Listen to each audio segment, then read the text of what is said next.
இன்னித்து செஷன்ல we will see an interesting topic on ostensible owner. நான் அதை explain பண்றேன். I will explain it to you. In simple terms, binami. That we will see.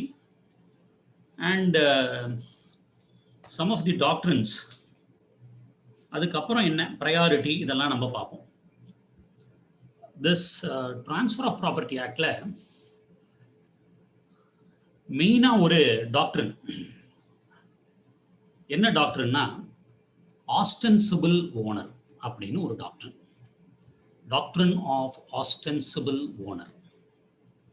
இந்த டாக்டரினுக்கு வந்து இன்னொரு பேரும் உண்டு. There is another name for this doctrine. That is called the doctrine of holding out. நம்ம எப்படி ஒரு பிளக்கார்ட் வச்சுக்கிறோம், யாராவது வந்தாங்கன்னா நம்மளை வெளியில் காமிச்சுக்கிறோம், நம்ம தான் கம்ப்ளீட்டாக டிரான்சாக்ட் பண்ணுற மாதிரி காமிச்சுக்கிறோம் இல்லையா, அதுக்கு பேர் ஹோல்டிங் அவுட் அப்படின்னு பேர். நவ் இந்த ஆஸ்டென்சிபிள் ஓனர் அப்படிங்கிறவர் யாரு, டே டு டே லைஃப்ல இது எப்படி அஃபெக்ட் ஆகுது? நேச்சுரலாக எல்லா கேசஸ்லையும் இந்த மாதிரி வீட்டுக்கு ஒரு ஆஸ்டென்சிபிள் ஓனர் இருக்காங்க. be it wife or son or a daughter, brother, sister, எல்லாருமே ஆஸ்டென்சிபிள் ஓனர் தான், depending upon the financial strength of the house and their influence. இது என்னன்னு நம்ம இப்போ பார்ப்போம். இந்த செக்ஷன் பர்டிகுலர்லி செக்ஷன் 41ஓட நான் பினாமியும் லைட்டாக டச் பண்ணுறேன். For the reason only then we will be able to understand it. This section was the original section, that is of the year 1882. Now development of law has introduced binami transaction, that is prohibition of binami transactions. What is the impact? Idukku adukku enna sambandham? But we may need a complete session on binami, that we will arrange it and link it with section 41. But for the purpose of continuation of the Transfer of Property Act and our series of sessions, I will proceed with the section 41 as it is in the Transfer of Property Act. Now, ostensible அப்படின்னா என்ன? Ostensible அப்படின்னா என்னன்னா not real, அதாவது உண்மையானது அல்ல, not original, தூய்மையானது அல்ல. இதுதான் ஐடென்டிட்டி. நம்ம பார்க்கறது உள்ள ஒரு விஷயம், வேற ஆள் இருப்பாரு அப்படிங்கிறதான்.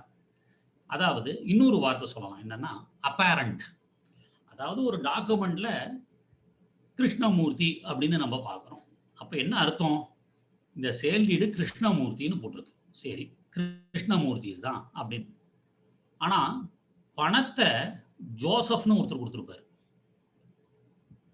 அப்போ உண்மையான யார் ஆக்சுவலாக ப்ராப்பர்ட்டியை வாங்கியிருக்காங்க அப்படின்னுங்கிற ஒரு டவுட் வரும் இல்லையா? இதுதான் இதை பற்றிய விஷயத்தை தான் நம்ம வந்து இதில் படிக்க போகிறோம். அதாவது ஆஸ்டென்சிபிள் அப்படின்னா என்னன்னா நாட் ஒரிஜினல் அல்லது நாட் ட்ரூ. இவர் உண்மையானவர் அல்ல, பேரு தான் வெளியில் காமிச்சிருக்காரு. அண்ட் பட் டாக்குமெண்ட்ல மட்டும் இவர் பேர் இருக்கு, பட் இவர் பணம் போடலை. இதுதான் விஷயம். இப்போ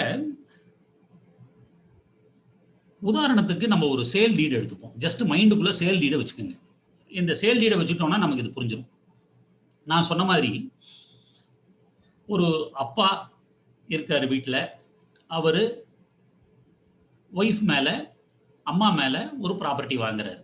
இது நம்ம வீட்டில் எல்லாமே நடக்கிறது தான், எந்த ஃபேமிலிலையும் நடக்கும். இது ஜென்ரலாக பையன் மேலே வாங்குவாங்க, பொண்ணு மேலே வாங்குவாங்க, இது வாங்குறது. நோ இப்படி டாக்குமெண்ட்டை பார்த்துட்டு இப்போ அம்மா இருக்காங்க, அம்மா நாளைக்கு செல் பண்ணுறாங்கன்னு வைங்க. அம்மா செல் பண்ணா வேலிடா இல்லையா?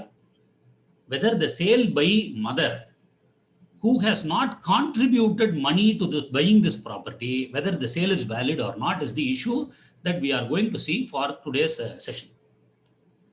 Now in the document பார்த்த உடனே we see the sale deed in the name of the mother.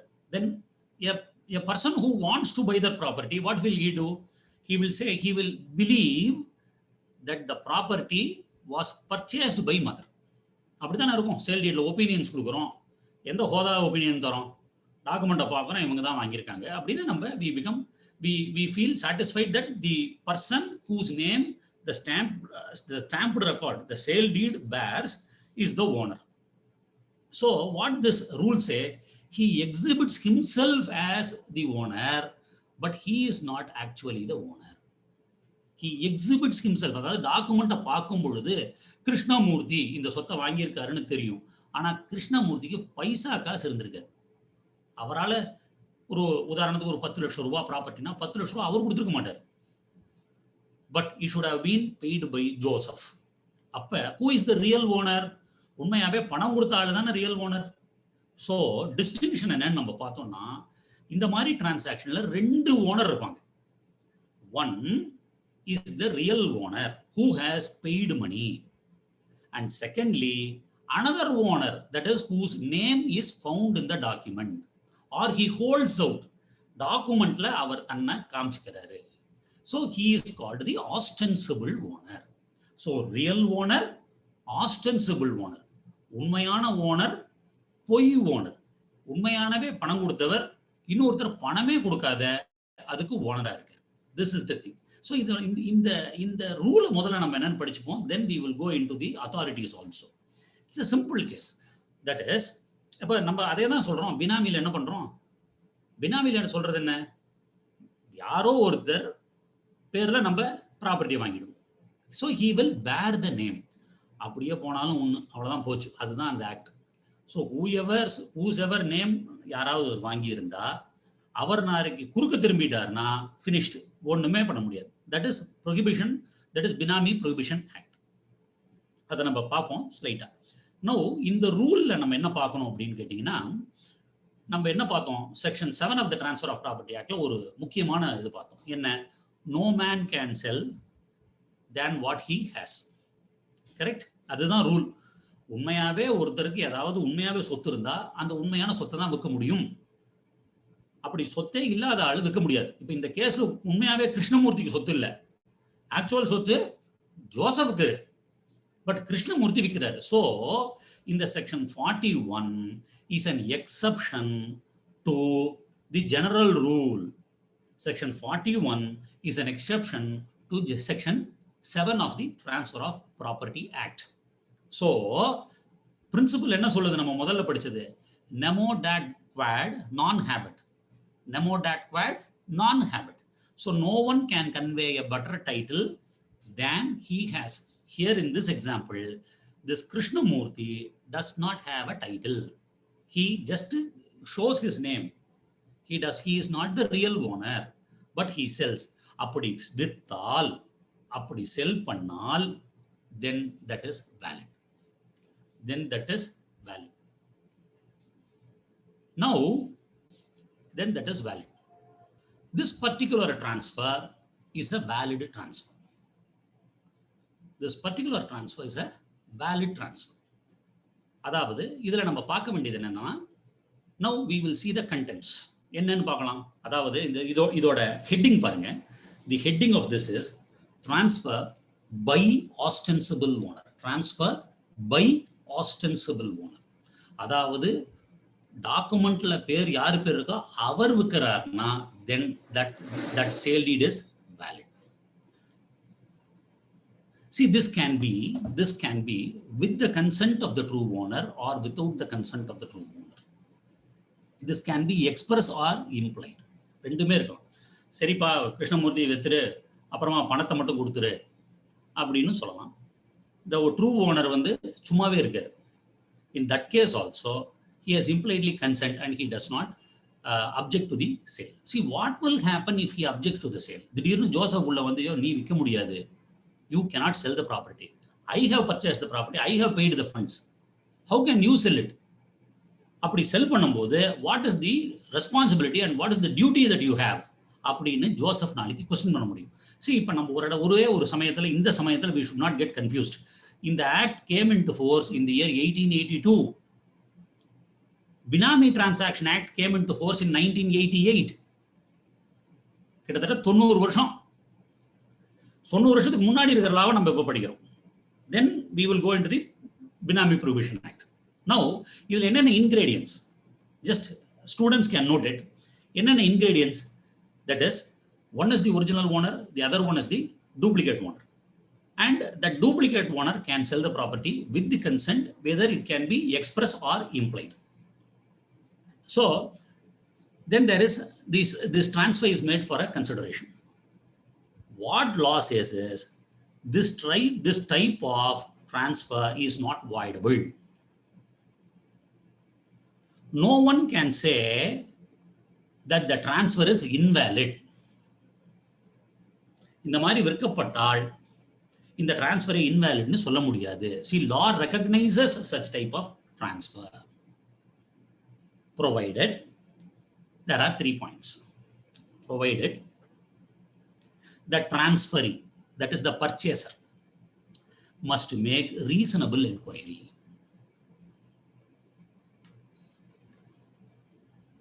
நம்ம மைனர் ப்ராப்பர்ட்டி வாங்கும்போது கூட இந்த இஷ்யூ வரும். மைனரோட ப்ராப்பர்ட்டி பேசிக் நீட்ஸுக்காக விற்றுருக்காங்களா அப்படிங்கிறத நம்ம பார்க்க சொல்லுவோம் இல்லையா? ஸோ இந்த கேஸ்லையும் த டிரான்ஸ்ஃபரி must have to, the transferee na enanga, purchaser, the purchaser must have to make reasonable inquiries. He must have to find out as to who the property actually belongs, and he must have purchased the property in good faith. Bona fide purchase பண்ணிருக்கணும். இந்த 3 point. ஒரு உதாரணம் சொல்றேன். Earliest case, English case, is Ram Kumar versus McQueen. Ram Kumar versus McQueen. இதுல என்ன ஆகுது அப்படின்னா, a man purchases the property in the name of his mistress. இந்த நபர் வந்து அந்த அம்மாவின் பேர்ல ஒரு சொத்தை வாங்குறாரு. ஸோ டாக்குமெண்ட்ல என்ன இருக்கும்? அந்த அம்மா பேர் தான் இருக்கும். கரெக்ட்? எஸ். நவ் ஒருத்தர் வாங்குறாரு. a person bona fidely purchases it. He doesn't know as to who will be the real owner. So இந்த அம்மா வித்த உடனே இவங்க வித்தாச்சு, வாங்கியாச்சு, finished. Now respective heirs, அடுத்த ஜெனரேஷன் வந்துருச்சு. இந்த ஒரிஜினல் ஓனர் இருக்காரு இல்லையா, அந்த நபர் பணத்தை அந்த சொத்தை வாங்குறதுக்கு பணம் கொடுத்தாரு. தட் ஒரிஜினல் ஓனரோட ஹேர் வந்து என்ன சொல்லுது? நோ, இது எங்க அப்பாவுக்கு சம்பந்தப்பட்ட சொத்து, இந்த அம்மா மேல வாங்கிட்டாங்க. Therefore அந்த அம்மா விற்க முடியாது, because she has not paid money to purchase that property, and therefore that sale is invalid அப்படின்னு question பண்றாரு. I'll just repeat it. The original owner, பணம் கொடுத்தவர், who has funded that property, அவரோட சன் கொஸ்டின் பண்றாரு that இந்த அம்மா மேல ப்ராப்பர்ட்டியை வாங்கியிருக்காரு, எப்படியா அந்த அம்மாவோட சொத்து கிடையாது, பணம் கொடுத்தது நாங்க தான் அப்படின்னு. பர்ச்சேசர் வாங்கியாச்சு. Now what is the validity of the sale? What is the validity of the sale?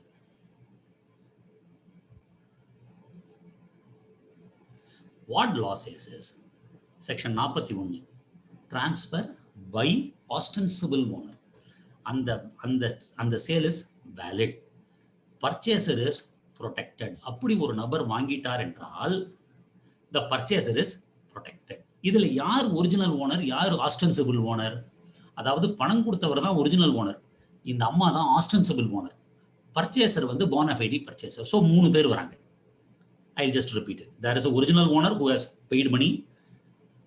The document is in the woman's name. She is called the ostensible owner, and the purchaser, who is a bona fide purchaser. So what law says is the bona fide purchaser is protected. Ipa, as a lawyer, every day we will be coming across some type of cases where father would have purchased the property in the name of his son, purchased the property in the name of wife. Opinions கொடுக்கும்போது நம்ம என்ன கொடுப்போம்? That particular wife has a clear and a marketable title கொடுத்துருவோம். Now the purchaser purchases it. And the purchaser is protected. அவருக்கு உள் விஷயம் தெரியாது இருக்கிற வரைக்கும் he is protected.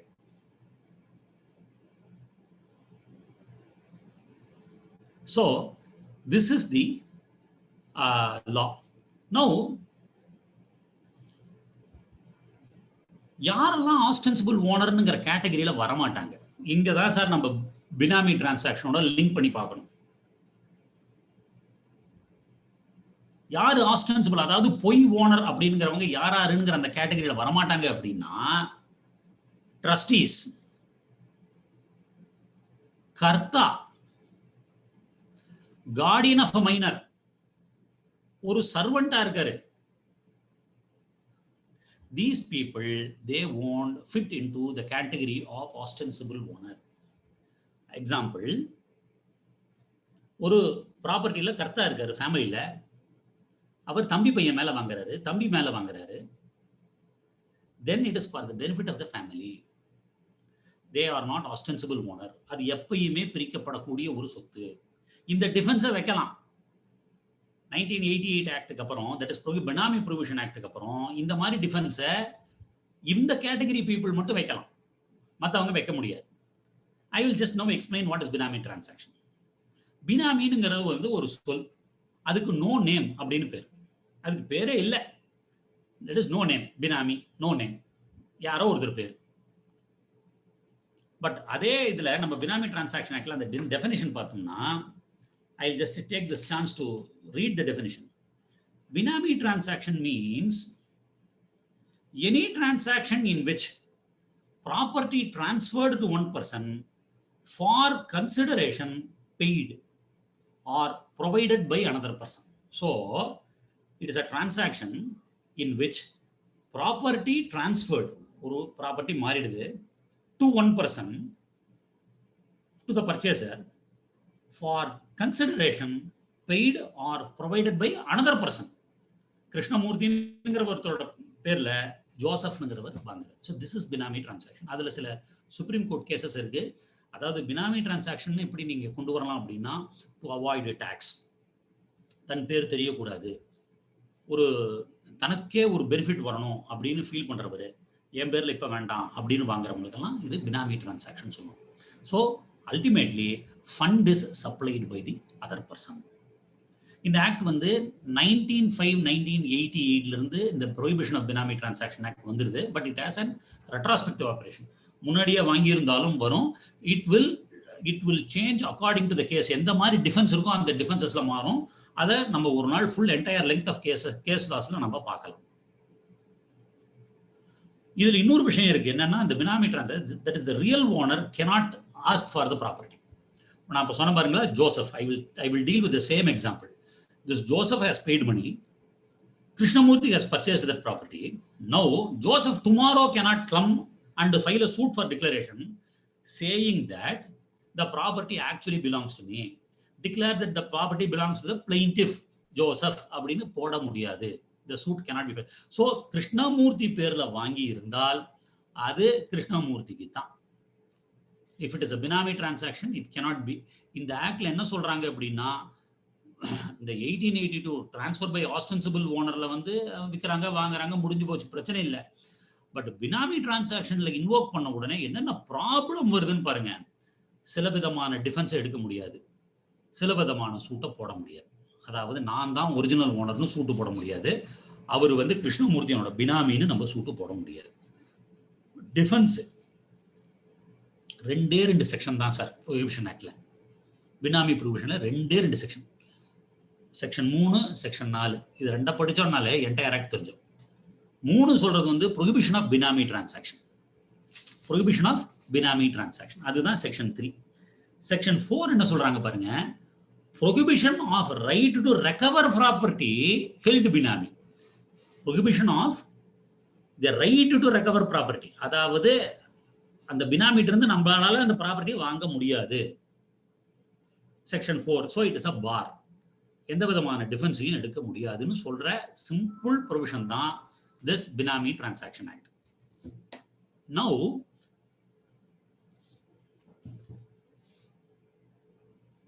ஒரு எக்ஸப்ஷன், சிம்பிள் எக்ஸப்ஷன் நான் சொல்லிடுறேன். The property can be purchased in the name of co-partners, one thing, wife or sister. அந்த எக்ஸப்ஷன் செக்ஷன் 3ல சொல்றாங்க. செக்ஷன் 4லயும் ரெண்டு விதமான எக்ஸப்ஷன் சொல்றாங்க. ட்ரஸ்டி பேர்லயோ இல்ல ஃபிடியூசரி கெப்பாசிட்டியில் இருக்கிறவங்க பேர்லயோ, பிரதர் சிஸ்டர் ஆர் ஏதாவது ஒரு கெப்பாசிட்டியில் ஃபிடியூசரி கெப்பாசிட்டியில் இருக்கிறவங்க பேர்லையோ வாங்கினா இந்த there are you are enjoying certain exceptions. வாங்கினா ஒன்றும் தப்பு இல்லை. ப்ரிசம்ஷன் உங்களுக்கு வந்து இந்த ப்ராப்பர்ட்டியை எடுத்துகிட்டு போயிட முடியாது. The government cannot take that property. சும்மா வாங்கியிருந்தா the government can take the property back. இதுதான் இந்த செக்ஷன் 41 தாற்பயம். நவ் அதே மாதிரி இன்னொரு எக்ஸப்ஷன் சொல்றாங்க. This 41 will not apply for fraudulent transfers. எப்பப்பெல்லாம் fraudulent transfer இருக்கோ இந்த தியரி ஆஃப் ஆஸ்டென்சிபிள் ஓனரை அப்ளை பண்ண முடியாது. அதே மாதிரி பாருங்க, section 41 can be applied for mortgages. மார்ட்கேஜஸ்க்கு அப்ளை பண்ண முடியுமானா முடியும். நிறைய வில்லேஜஸ்ல நிறைய சிட்டிஸ்லயே கூட என்ன பண்ணுவாங்கன்னா, ஒருத்தர் பிசினஸ் பண்ணுவாரு. I hope some of the lawyers would have definitely come across this type of cases while dealing in civil courts as well as in SARFAESI proceedings. ஒருத்தர்கிட்ட பிசினஸ் பண்ணணும்னு ஆசை இருக்கும், பட் அவர்கிட்ட வந்து லோன் வாங்கி செக்யூரிட்டி கொடுக்க முடியாது. He may not be in a position to give security because இவர்கிட்ட சொத்தும் இருக்காது, ஒன்றும் இருக்காது.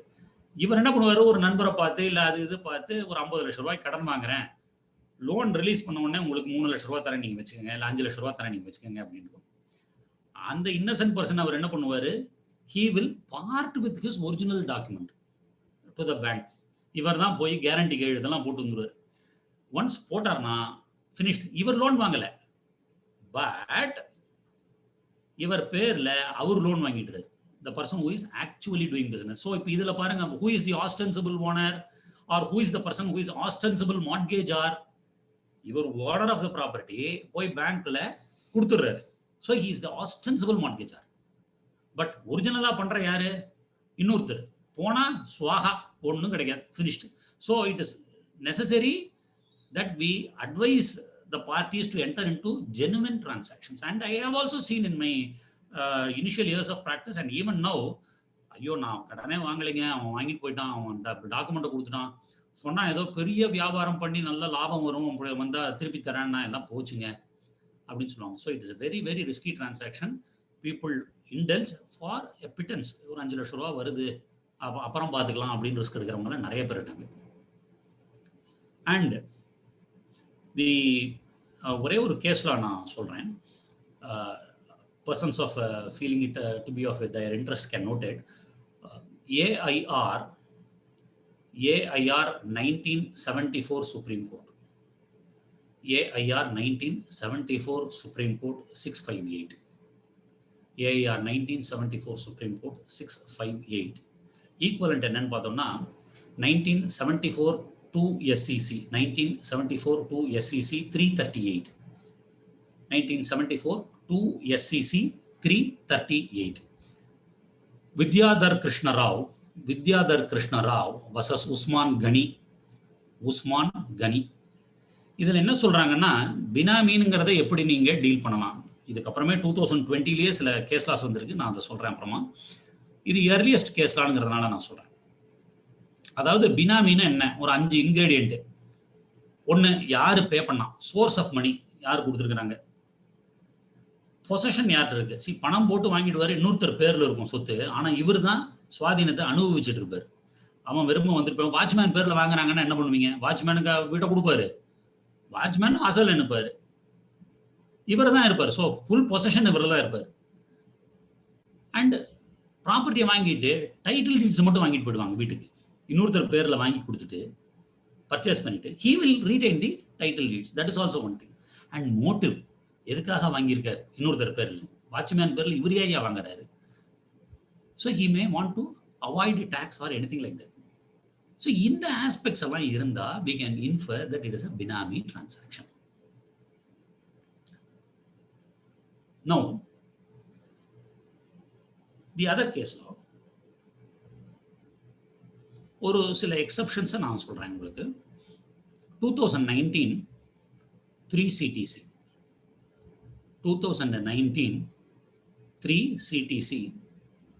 849. 2009 3CTC 849. R. Ramanathan versus R. Kannan and others. R. Ramanathan versus R. Kannan and others. இது ஒன்றும் இல்லை, இது வந்து ஒரு சூட் ஃபார் பார்ட்டிஷன். என்ன போடுறாங்க, இது வந்து ஜாயிண்ட் ஃபேமிலி ப்ராப்பர்ட்டி, அதில் எனக்கு பாகம் வேணும் அப்படின்னு ஒருத்தர் கேட்குறாரு. ஆனால் property was purchased in the name of the defendant, that is one of the member in the family.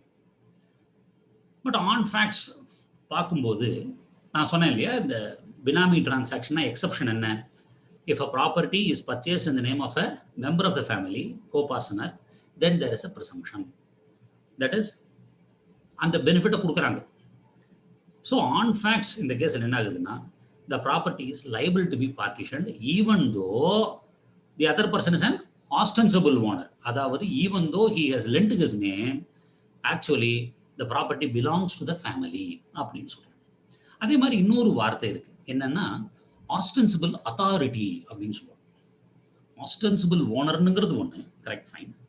Ostensible அத்தாரிட்டின்னு ஒன்று இருக்கு. என்ன அத்தாரிட்டி? ஒன்றும் இல்லை, ஆஸ்டென்சிபிள் ஏஜென்ட், அவ்வளோதான். ஆஸ்டென்சிபிள் ஏஜென்ட், பிரின்சிபல் இருக்காரு, ஏஜென்ட் இருக்காரு.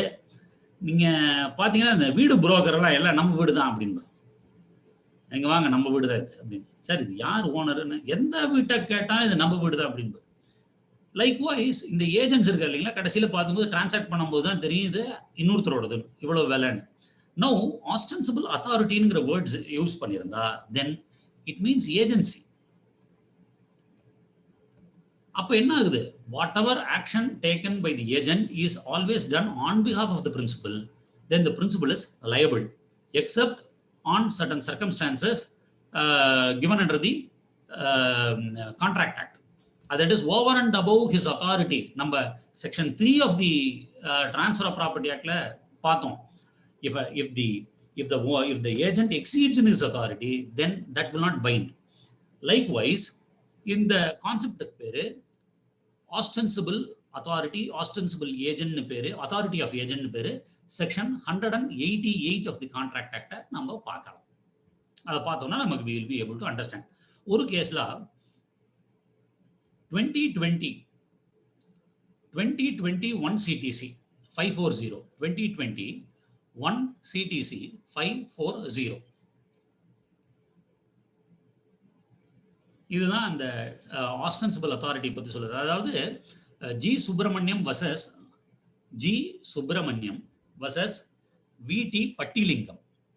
விடி பட்டிலிங்கம் அப்படிங்கிற ஒரு கேஸ். இதில் என்ன சொல்றாங்கன்னா, agent can perform an act to his authority. Agent cannot do anything exceeding his authority. அதாவது ஒரு ஸ்பெசிபிக் ஒர்க்கை கொடுத்திருந்தா அதையும் தாண்டி அவர் he is extending the limits na, then that is not valid. Principal may not be made liable for the act of the agent.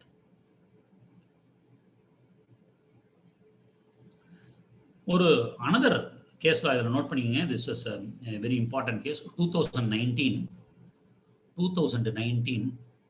5 CTC 625, 2019 5 CTC 625, 2019 5 CTC 625. Valsa Jose versus VB Chandran. நான் முதல்ல சொன்னேன் இல்லையா, if a property held in the fiduciary capacity, அப்ப then the person must have to account for. fiduciary capacity இருந்தா அது பினாமில வராது அப்படிங்கிறது தான் இந்த. Now இன்னும் ஒரு கேஸ் கூட, சுப்ரீம் கோர்ட் கேஸ் ஒன்று தரேன். 2012 3 CTC 2012 3 CTC 416, 2012 3 CTC 416, Supreme Court. Marshall Martin versus M Printers and others. இது நல்ல கேஸ். இந்த கேஸ்ல சிஸ்டர்ஸ் என்ன பண்றாங்க, பிரதர் மேல கேஸ் போடுறாங்க. they say ப்ராப்பர்ட்டி வந்து நாங்க நிறைய கான்ட்ரிபியூட் பண்ணியிருக்கோம் இந்த ப்ராப்பர்ட்டி வாங்கறதுக்கு, ஆனா எங்க பிரதர் பேர்ல வாங்கிட்டோம் அப்படிங்கிறாங்க. அப்படின்னு பிரதர் சேஸ், என் பேர்ல வாங்கின ப்ராப்பர்ட்டிக்கு இட் இஸ் ஹிட் பை பினாமி, இது பினாமி டிரான்சாக்ஷன்ல ஹிட் ஆயிடும். யூ கேனாட் கிளைம், ஏன்னா you cannot claim that property அப்படின்னு ஒரு டிஃபென்ஸ் எடுக்கிறார். வேர் த கோர்ட் செட் பிரதர் பேர்ல வாங்கி இருந்தா ஆன் ஃபேக்ட்ஸ் உள்ள பார்த்துட்டு then it is a property in the fiduciary capacity. Brother held that property. Brother வந்து fiduciary capacityல தான் அந்த ப்ராப்பர்ட்டி தங்கிட்ட வச்சுட்டு இருக்காரு. And therefore he is accountable to his sisters.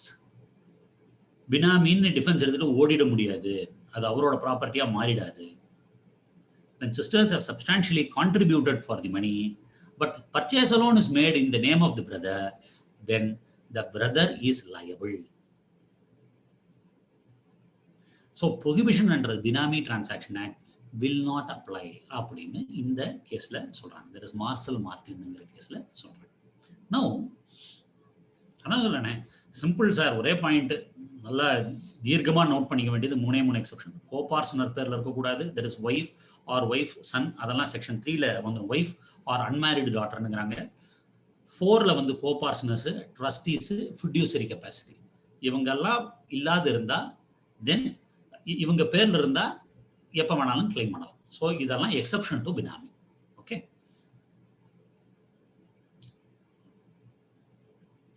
So இது பண்ணிட்டு செக்ஷன் 41 வச்சுட்டு we will go into section 43. இதுதான் ஆஸ்டென்சிபிள் ஓனர்னுடைய தாற்பயம். தட் இஸ் ஆஸ்டென்சிபிள் ஓனர்ங்கிறது ரியல் ஓனர் கிடையாது. He is a fake owner. Original owner வேற பக்கம் இருக்காரு. Original owner cannot claim property. So sale by ostensible owner is valid அப்படிங்கிறது தான் இந்த செக்ஷன் 41 இது. Now we will go into section 43. இதுவும் ஒரு நல்ல doctrine. This doctrine is called doctrine of feeding the grant by estoppel.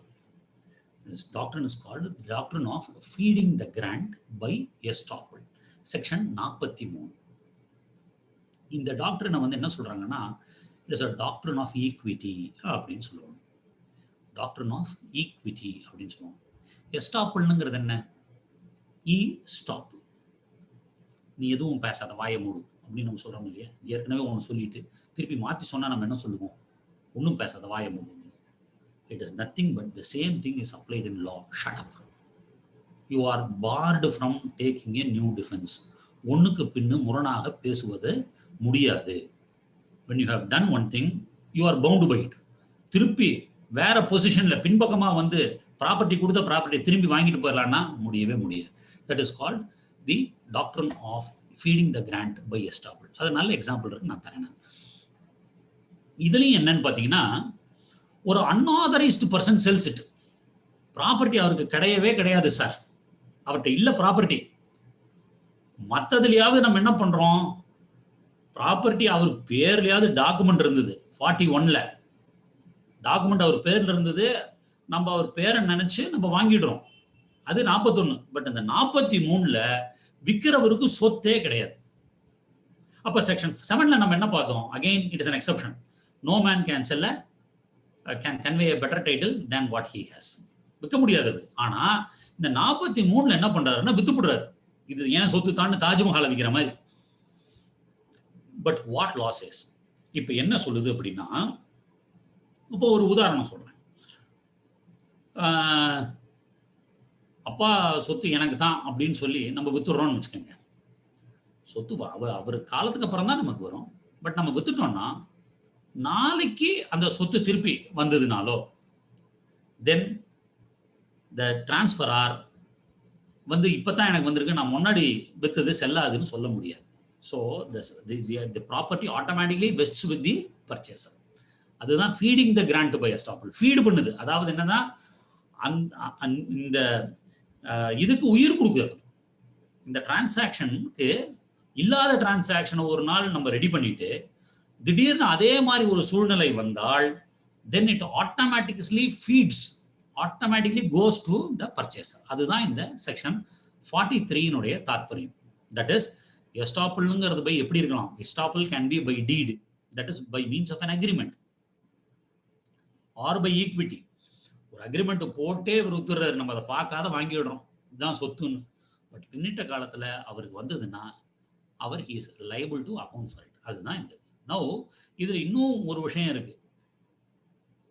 Section 43க்கும் section 6 of the transfer of ப்ராப்பர்ட்டிக்கு என்ன வித்தியாசம்? 43 செக்ஷன் 6லயே ஸ்பெஸ் சக்சஷன் நம்ம ஒன்று பார்த்தோம் இந்த செஷனோட பிகினிங்ல. ஸ்பெஸ் சக்சஷன் அதாவது இல்லாத ஹேர் அப்பேரண்ட் வந்து விற்க முடியாதுன்னு சொல்லி நம்ம பார்த்தோம். அப்ப 43 என்ன, இவருக்கு சொத்து இல்லை, இவர் மட்டும் வித்தா எப்படி? அப்ப என்ன டிஃபரன்ஸ்ங்கிறத நம்ம இப்ப பார்ப்போம். ஸோ இதுல நம்ம மெயின் இன்கிரீடியன்ஸ் நம்ம என்ன தெரிஞ்சுக்கணும் அப்படின்னா, இந்த 43ல this transaction must be an erroneous transaction or fraudulent transaction. இது என்னோட சொத்து தான் அப்படின்னு இவர் வித்துறார். by erroneously or fraudulently he sells, or he makes a person, induces a person to buy, make him believe that it is his property, and he makes him believe that he is authorized to sell. இதெல்லாம் ingredients. then such a transfer is protected. தெரியாம நம்ம அந்த சொத்தை வாங்கிட்டாலும் பின்னிட்ட பொழுது அந்த வித்தவருக்கே அந்த சொத்து வந்துடுச்சுன்னா தென் அவர் டிரான்ஸ்ஃபர் இஸ் ப்ரொடெக்டட். பாருங்க எவ்வளவு தூரம் அவங்க ஆன்டிசிபேட் பண்ணி இல்லாத சொத்தெல்லாம் வித்துட்டு போயிட்டாங்கன்னா நாளைக்கு எப்படி ப்ரொடெக்ட் பண்ணுது பாருங்களா. இதுதான் நமக்கு ஒரு advantage in going by the academics of it. அந்த மாதிரி நிறைய கேசஸ் இருக்கு. Feeding the grant by estoppel நிறைய கேசஸ்ல வந்திருக்கு. ஸோ இதுல இருந்து என்னன்னா கண்டிஷன்ஸ் என்ன அப்படின்னு அகாடமிக்கா நம்ம பார்த்தோம்னா, he must not have title to the sell the property or he has no authority to sell the property. Second ingredient is fraudulent or erroneous representation. இவரே கொடுத்துடுறாரு, நான் தான் ஓனர்னு கொடுக்குறாரு. மூணாவது என்னன்னா consideration, passing of consideration. This is another ingredient. Next, the transferor, if the transferor subsequently gets the right, அதாவது வித்தவருக்கு பின்னிட்ட காலத்துல அந்த சொத்தில் ஒரு உரிமை ஏற்படுமானால், then the same transferor cannot question the sale already made by him. இவர் ஏற்கனவே வித்த டாக்குமெண்ட்டையே திருப்பி இவர் நான் பாரு சொத்து எனக்கு இல்லாதையே வித்துட்டேன், so you don't have the ரைட்னு நாளைக்கு ஒருவேளை இந்த சொத்து இவருக்கு வந்துடுதுனால் கேட்க முடியாது. So this is the law. Now, as I said, ஒரு எக்ஸாம்பிள் தரேன். காமனா இந்த மாதிரி நடக்கும். As a lawyer and as a practitioner நம்ம இந்த மாதிரி ஒரு சுச்சுவேஷன் கொண்டு வந்திருப்போம். எப்படின்னு கேட்டிங்கன்னா, இப்போ ஒரு ஃபாதர் இருக்காருன்னு வச்சுக்கோங்க. ஒரு ஃபாதருக்கு 2-3 சன்ஸ், 3 பேர் இருக்காங்க. அப்போ 3 பேரும் 3 பாகம் பிளஸ் அப்பாவோடது 4 பாகம்னு வச்சுக்குவோம், சம்திங் லைக் தட். இப்போ இவங்க 4 பேருமே ஒரு பார்ட்டிஷன் என்டர் பண்ணிக்கிறாங்க. அப்ப பார்ட்டிஷன் என்டர் பண்ணிட்டு ஒரு குறிப்பிட்ட சன்னுக்கு ஏ ஷெட்யூல் போயிடுது. we will say like this, A schedule ஏக்கு போகுது, பி ஷெட்யூல் பிக்கு போகுது, சி ஷெட்யூல் சிக்கு போகுது, டி ஷெட்யூல் டிக்கு போகுது. இதுல ஏ வந்து அப்பான்னு வச்சுப்போம். அப்பா ஏ ஷெட்யூல் எடுத்துக்கிறாரு. பி ஷெட்யூல்ல விழுந்த சொத்தை பி ஷெட்யூல் பையன் எடுத்துக்கிறார். இந்த பி ஷெட்யூலுக்கு வந்த பாகத்தில் இருந்த சொத்தை பையன் யூஸ் பண்ணலாம், விற்கலாம், என்ன வேணாலும் பண்ணலாம் இல்லையா? சியில் இருக்கிறவர் சியில் பண்ணலாம், டியில் இருக்கிறவர் டியில் பண்ணலாம், ஃபைன், அது வரைக்கும் பார்க்க. இப்போ பி இருக்கிறவர் என்ன பண்றாரு, அப்பா சொத்தை வித்துட்டாருன்னு வச்சுக்கோங்க. அஸ்யூமிங் ஃபேமிலியில் அப்பா சொத்தை இவர் வித்துறாரு.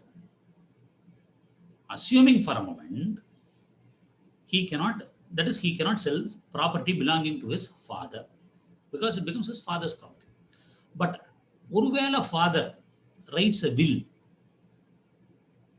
in favor of B itself, that is after my death you will become the absolute owner of the property அப்படின்னு அவர் சம்பாதிச்ச சொத்திலிருந்து ஏதோ ஒரு சொத்தை கொடுக்குறாருன்னா, that is இந்த ப்ராப்பர்ட்டி தான் வித்துட்டாருன்னா, then the purchaser is protected. இவருக்கு மொமெண்ட் அந்த ப்ராப்பர்ட்டி வில்லு பிரகாரம் வந்தாலோ, அப்பா இறந்ததுக்கு அப்புறம் இந்த சொத்து வந்தாலோ, then the purchaser is protected. அதுதான் இந்த எக்ஸாம்பிள் செக்ஷன் 43ல. இந்த எக்ஸாக்ட் கேஸ் என்னன்னு பாத்தீங்கன்னா, AIR 1979 Patna, AIR 1979 Patna. 54. AIR 1979 Patna, page number 54. Julan Prasad. Julan Prasad versus Ram Raj Prasad. Julan Prasad versus Ram Raj Prasad. இதுல same thing happens. Mother என்ன பண்றாங்க, மைனரோட ப்ராப்பர்ட்டியை she sells as guardian. பாருங்க, point is clear. Minor's property, of course section 8 அது இதெல்லாம் வந்துரும் இல்லையா. minor property cannot be sold. Guardians and Wards Act minor's property cannot be sold except except by the permission of court மூலியமா தவிர property வைக்க முடியாது. இப்போ இந்த அம்மா வந்து பையனோட சொத்தை வித்துறாங்க. So what is the thing that we have to see? Mother is not the owner. She is not authorized to sell under section 43, but she sells. But minor major ஆன உடனே கொஸ்டின் பண்றாரு, ஏமா நீ எப்படிமா ஏன் ப்ராப்பர்ட்டி சொல்லணும்? Fine, very valid question. But minor dies during the pendency of the proceeding. So அவர் இறந்து போயிடுறாரு. இப்போ அம்மா மட்டும்தான். இப்போ அம்மா வந்து கிளாஸ் 1 ஹேரா இந்த ப்ராப்பர்ட்டி திருப்பியும் மைனரோட ப்ராப்பர்ட்டி திருப்பியும் அம்மாக்கே போயிடும். In that case if mother becomes the sole heir, then ஏற்கனவே வித்த சேல் வந்து வேலிட் ஆகிடும். She cannot later question that her own sale. இனிமேல் இப்போ தான் நானே ஓனரானேன், நான் ஓனரானதுக்கு முன்னாடியே நான் வித்துட்டது வந்து செல்லாதுன்னு சொல்ல முடியாது. So this is the point in section 43. Now, with this, we will go into transfer by one co-owner, 44. Section 44. So 41, 43, 44. 44 என்ன அப்படின்னா transfer by one co-owner. இனிமே கிடுகிடு நம்ம போயிடணும். transfer by one co-owner. அதாவது நம்ம போன கிளாஸ்ல பார்த்தது அப்போர்ஷன்மெண்ட் பை எஸ்டேட், அதுவும் இதுவும் நம்ம லிங்க் பண்ணி பார்க்கலாம். தட் இஸ், ஒரு கூட்டு குடும்ப சொத்தை யாரோ ஒரு நபர் ஒரு ஷேரை மட்டும் வாங்குறார் அப்படின்னா அந்த மாதிரி டிரான்ஸ்ஃபர் பண்ணலாம். That is, a co-owner can sell. A co-owner can sell. ஒரு 4ல் 1 பாகம் இருக்குன்னா அந்த 4ல் 1 பாகத்தை மட்டும் விற்கலாம். That can be done அப்படின்னு சொல்றதான் இந்த section 44. One co-owner can sell his share or his interest in the property. அப்படி அன்டிவைடட் ஷேரை விற்றா வாங்குறவருக்கு பூரண உரிமை உண்டா அப்படின்னா எஸ், பூரண உரிமை உண்டு. Transferee acquires that right. Transferee acquires that right. கம்ப்ளீட்டா கிடைக்குது. பட் டுவெல்லிங் ஹவுஸா இருந்தால் என்ன கண்டிஷன்? அப்படி டுவெல்லிங் ஹவுஸா இருந்தா, அதாவது டுவெல்லிங் ஹவுஸ்னா என்ன, குடும்பத்துல வாழ்ந்து கொண்டிருக்கக்கூடிய குடும்பமாக இருந்தால் இவர் போய் நான் அங்க போய் உள்ள உட்காந்துப்பேன்னு சொல்ல முடியாது. கூட்டு குடும்பத்துக்கு உள்ள போய் நான் உட்காந்து நானும் அங்க வந்து ஒரு ரூம்ல உட்காந்துப்பேன்னு சொல்ல முடியாது. He cannot ask for a joint possession if he is a stranger to the family. If he is not a member of the family, he cannot ask for it. His only remedy is to ask for a partition, get it divided, and then only can go. சும்மா போய் நான் உள்ள உட்காந்துக்க முடியாது. இப்போ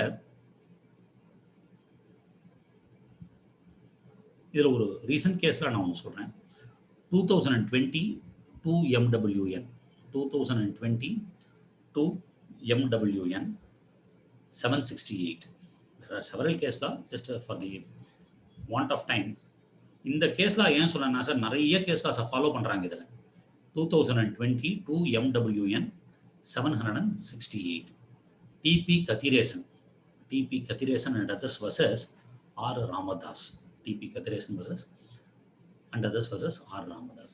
இப்போ section 45. Joint transfer for consideration. அதாவது எல்லாருமா சேர்ந்து விற்கலாமா அப்படின்னா விற்கலாம். அதுதான் ஜாயிண்ட் டிரான்ஸ்ஃபர் ஃபார் கன்சிடரேஷன்.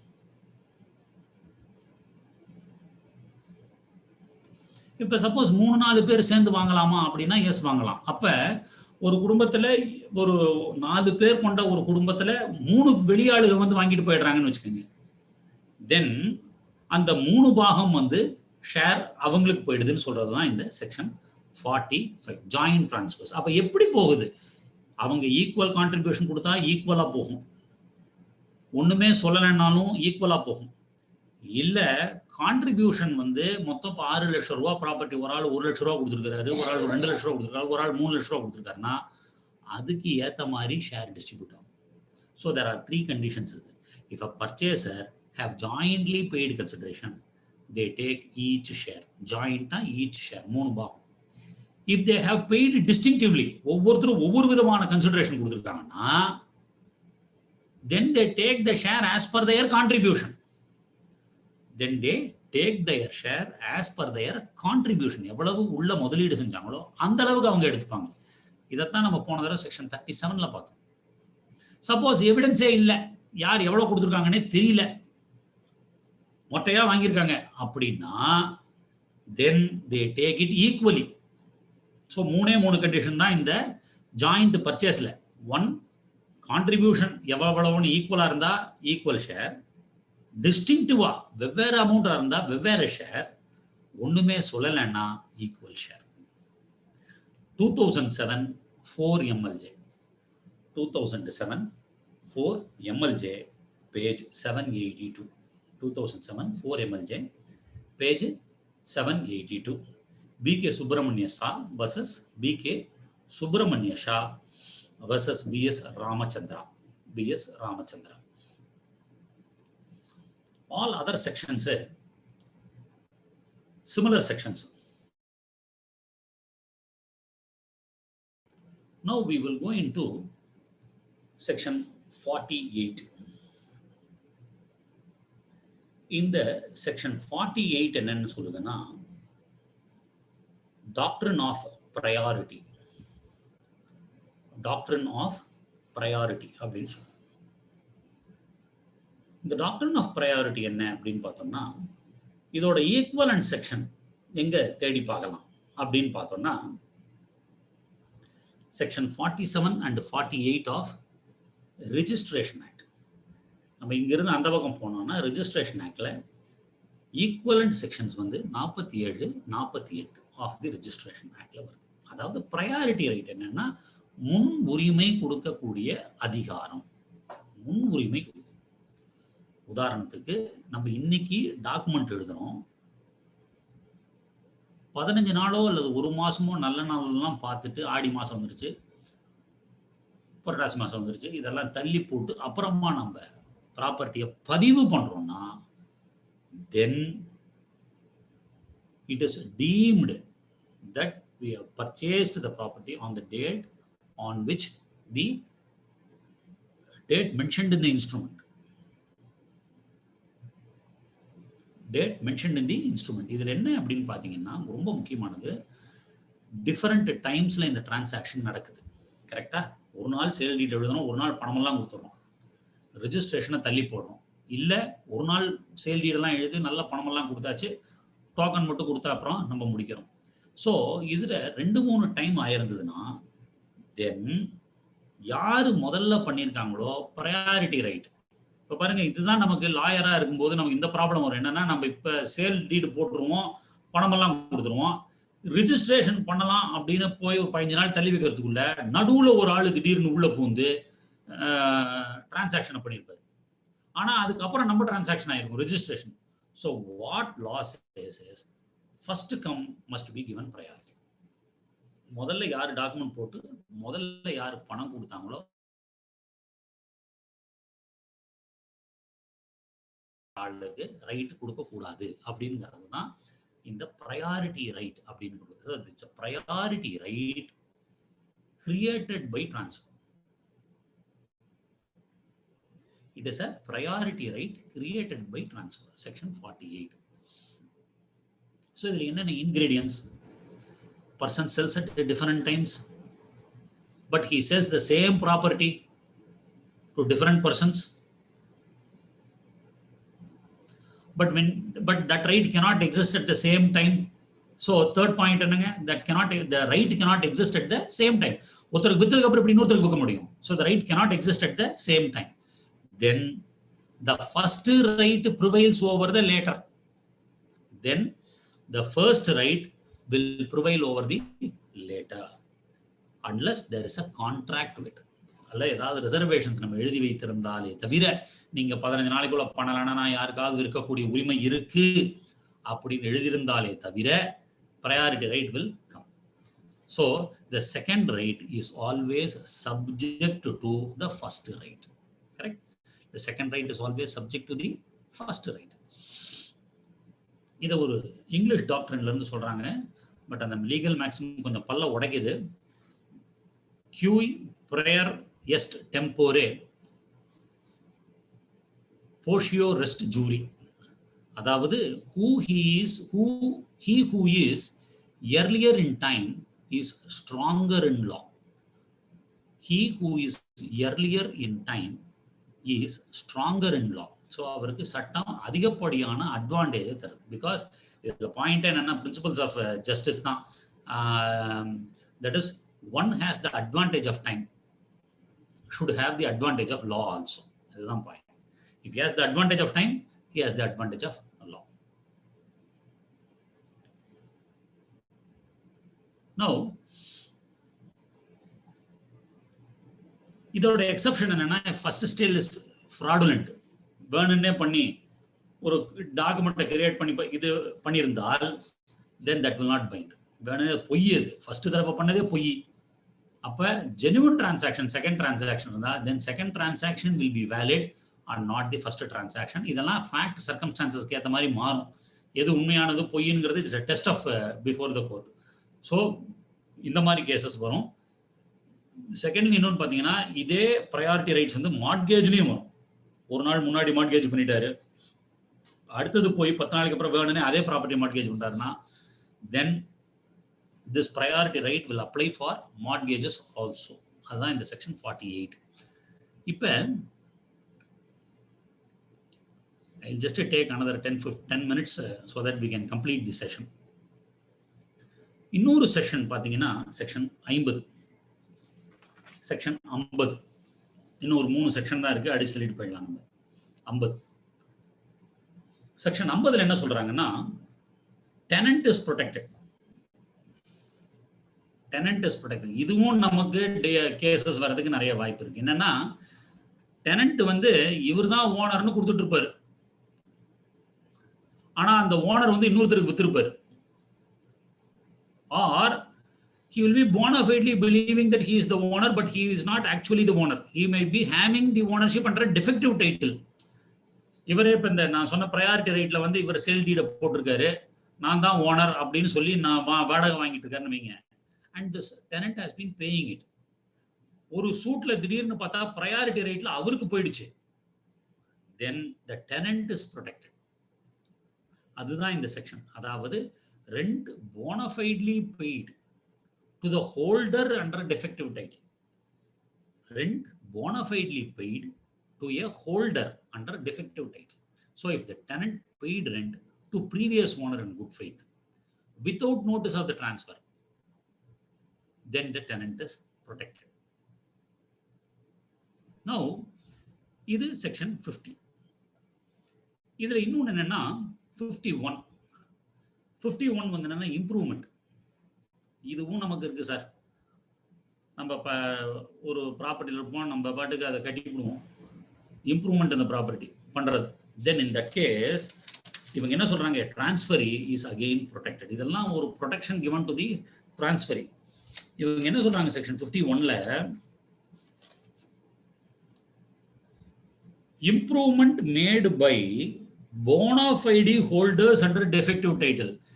இவர் இதுதான் என்னோட சொத்து தான் நினைச்சு, இது இந்த மாதிரி நீங்க நிறைய பார்த்துருப்பீங்களா, லைக் பக்கத்து சைட்ல போய் கட்டிடுவோம் ப்ராப்பர்ட்டியை, நம்மளது இன்னொருத்ததும் பக்கத்துல இருக்கும், நம்ம போய் அவரோடதுல கட்டி போட்டுறது.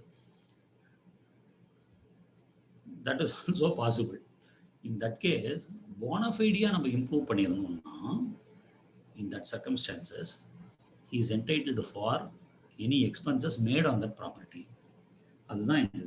Where when the transferee of immovable property makes improvement on the property believing in good faith that he is absolutely entitled thereto. ஐயோ இது என்னோட சொத்து தான் அப்படின்னு he makes some improvement. Then if he is subsequently evicted therefrom, the transferee, அதாவது கட்டினவர், has the right to require the person causing the eviction to have the value of improvement estimated. அதாவது evict பண்ணும்போது என்ன value அந்த இம்ப்ரூவ்மெண்ட்ல இருக்கோ அதை இவர் கேட்கலாம்.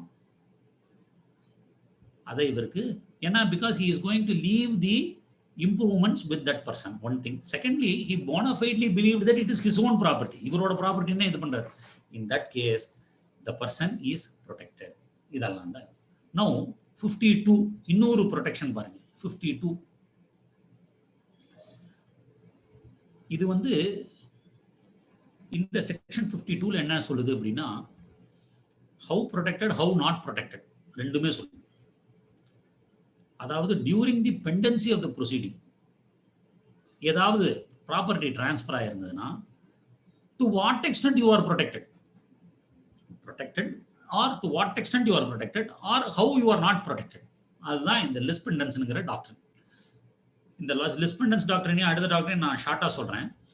ஐ hope there would have been many series of lectures on lispendence and part performance. Anyway, we will have a glimpse of these two sections to understand it. அதாவது lispendence இந்த வார்த்தையே நமக்கு போதுமானது இந்த செக்ஷனை பற்றி தெரிஞ்சுக்கிறதுக்கு. லிஸ்னா லிட்டிகேஷன், பெண்டன்ஸ்னா பெண்டன்சி.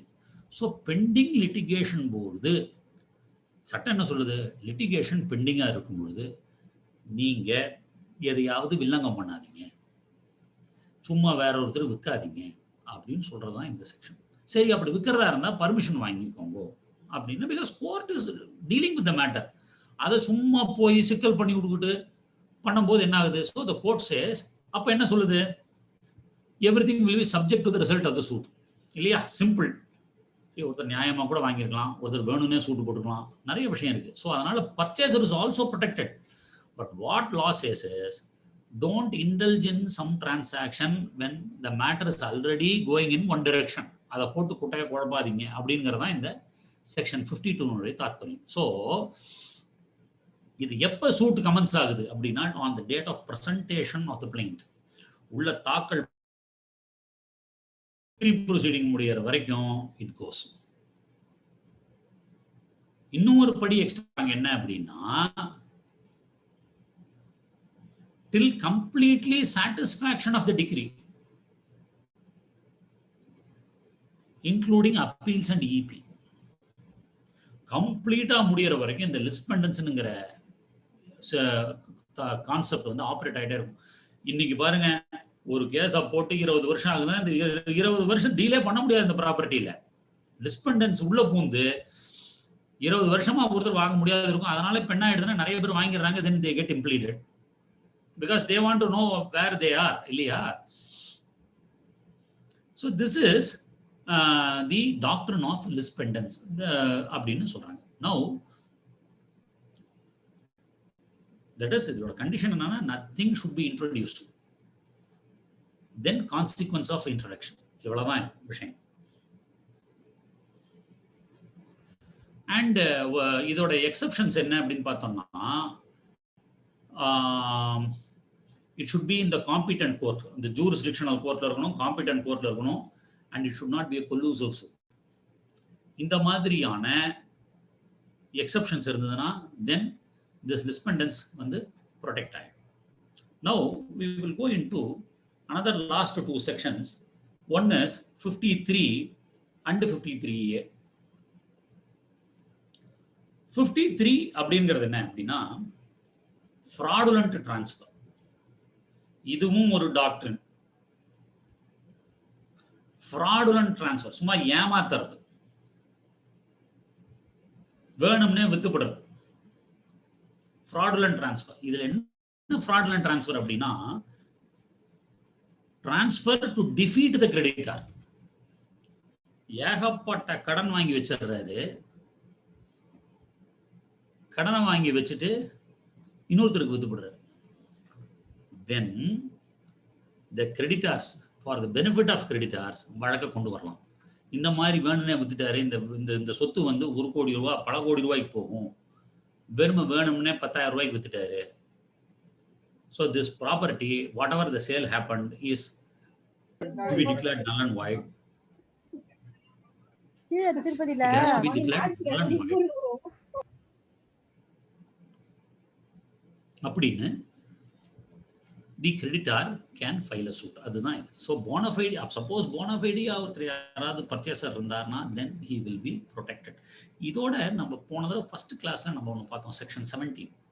என்ன அப்படின்னா, ஐம் சாரி, செக்ஷன் 12ல வந்து கண்டிஷன்ஸ் ஆஃப் டிரான்ஸ்ஃபர்ல பார்த்தோம். Just I am linking it. Section 12ல என்ன கண்டிஷன்னா, there cannot be a condition that நீ இன்சால்வெண்ட் ஆயிட்டேன்னா இந்த ப்ராப்பர்ட்டி எனக்கே வந்துரும்னு கண்டிஷன் போடக்கூடாது. நீ இன்னொருத்தருக்கு விற்கிறேன்னா இந்த ப்ராப்பர்ட்டி வரக்கூடாதுன்னு கண்டிஷன் போட முடியாது. அங்கேயே ஒரு கண்டிஷன் கொடுத்துருக்காங்க செக்ஷன் 12ல. It is like this, that is to protect the creditors. அதுதான் இந்த section 53. else it will be a fraudulent to transfer. There are certain conditions, essential elements எல்லாம் நிறைய இருக்கு. ஒன்று. ரெண்டாவது,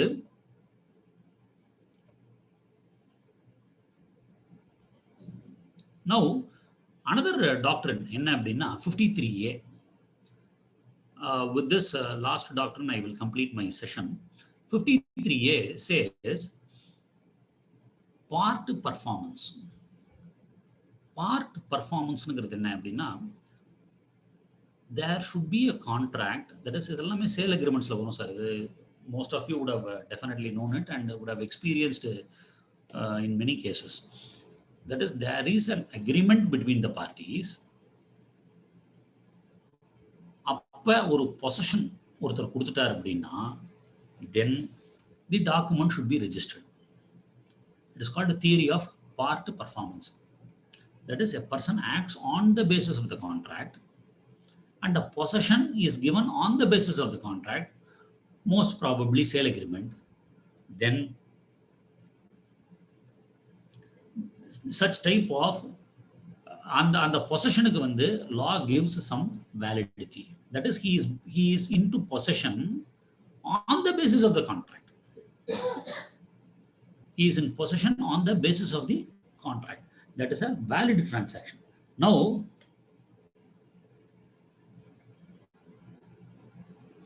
இதில் என்ன அப்படின்னா, his possession is protected provided the agreement is registered.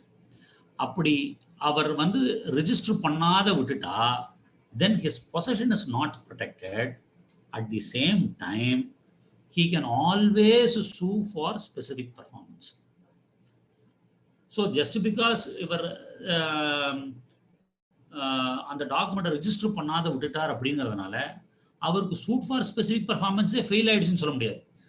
அதாவது ரெஜிஸ்ட்ரேஷனுங்கிறத வந்து கம்பல்சரி இந்த மாதிரி பார்ட் பர்ஃபார்மன்ஸஸ்ல வேற பொசஷன் இஸ் கிவன்னா registration is compulsory ன்னு சொல்றதுதான் இந்த section 53A. So with this it's almost 8:15. With this I wish to complete the session, and